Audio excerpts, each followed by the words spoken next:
Sveiki, mūsų svetainės lankytojai. Minėjome prie sienos Latviją, susitikome su Donatu iš Panevėžio.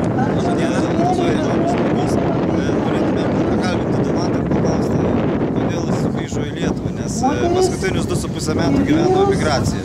Tai Donatai, papasakok apie save šiek tiek. Kodėl grįžai ir... Labas vakaras, laba diena, labas rytas svetainės lankytojai. Tai mano vardas Donatas Kolodovas, aš esu kilęs iš Panevėžio. Baigęs mokslus 19 metų išvažiavau į Vilnių studijuoti, mokytis į Vilniaus universitetą, mokiausi ekonomikos fakultete, visokių tenai protingų dalykų mus mokė, mantlinių vykrybių.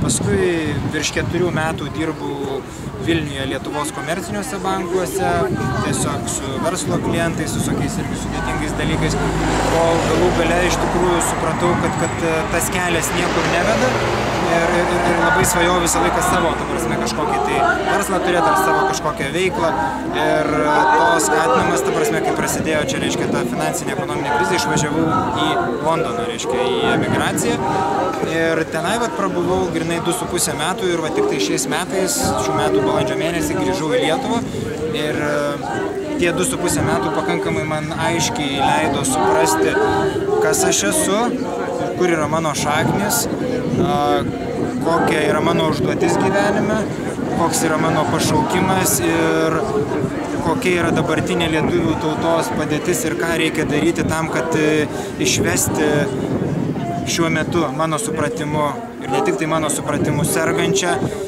tautą iš šitos ligos ir vėl, reiškia, sugrąžinti mūsų valstybei ir mūsų tautai dvasinį ir ekonominį atgimimą. Sakykit, kodėl save apsirengęs? Čia jūs matote senovės baltų etninius rūbus.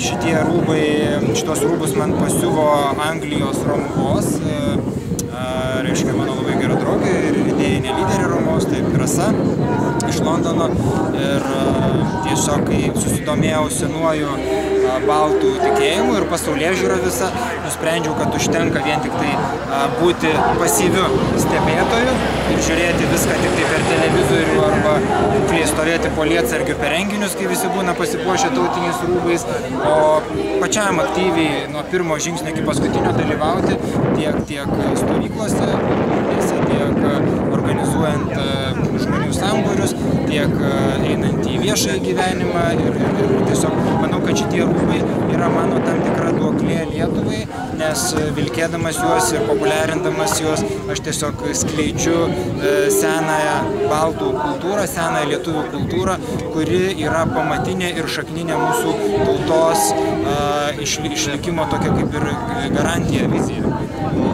Dabar jūs ką galėtumėt pasakyti tiem žmonėm, kurie yra migracijoje, kurie galbūt abejoja, ar likti ten, ar grįžti į Lietuvą, ką jūs jiems galėtumėt tiesiog pasakyti?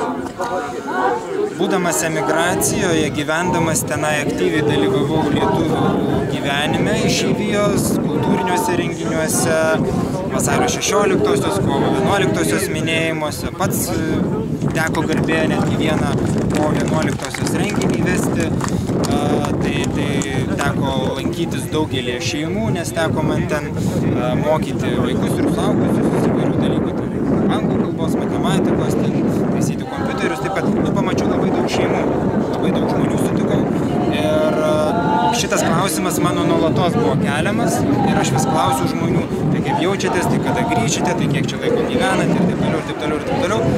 Tai visą laiką, kiek tik tai begalėjau, visą laiką skatinau žmonės grįžti ir aiškinau, kad būtent čia gyvendami mes kuriame, ta prasme, valstybę.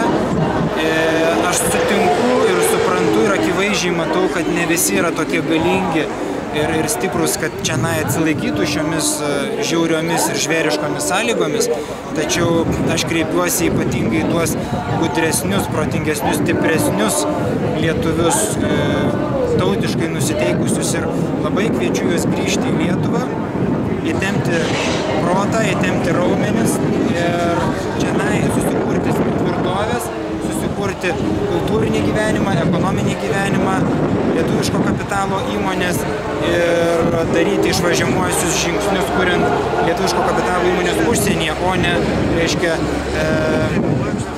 pasiduoti ir išvažiuoti savo vaikų mokinti užsienyje svetimšalių kalbomis ir padėti svetimoms valstybėms statyti savo ekonomikas ir kurti savo pilis. Pradžiai minėjote, kad dabar jau tikrai žinote, koks jūsų gyvenime yra tikslas, paskirtis ir kaip jūs tą suvokite dalyką. Va, trumpai galbūt pagrindinius tokius momentus. Kas svarbiausia dabar atrodo gyvenime? Gyvendamas Londone ypatingai gerai pamačiau iš tikrųjų, kaip sudarytas ir kaip sudėliotas pasaulis, kas jį valdo, kokiamis priemonėmis valdo, kokią vietą užima Lietuva ir panašiai. Tai tiesiog iš to, ką supratau ir koks mano tikslas, sakyčiau, kad mano tikslas yra išsaugoti ateities kartoms protėvių žemę, aplaistytą krauju ir būti čia, perduoti ateities kartoms kalbą, kultūrą, tikėjimą protėvių ir padėti savo bendražygiams, lietuviams ir baltams, latviams atsilaikyti pakankamai kietoje globalizacijos kovoje šiai dienai.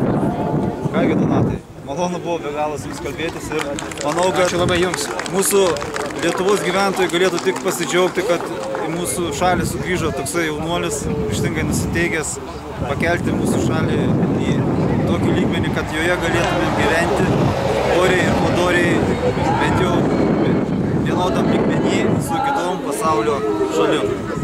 Ačiū visiems už dėmesį. Mes nugalėsim. Gerai, ačiū.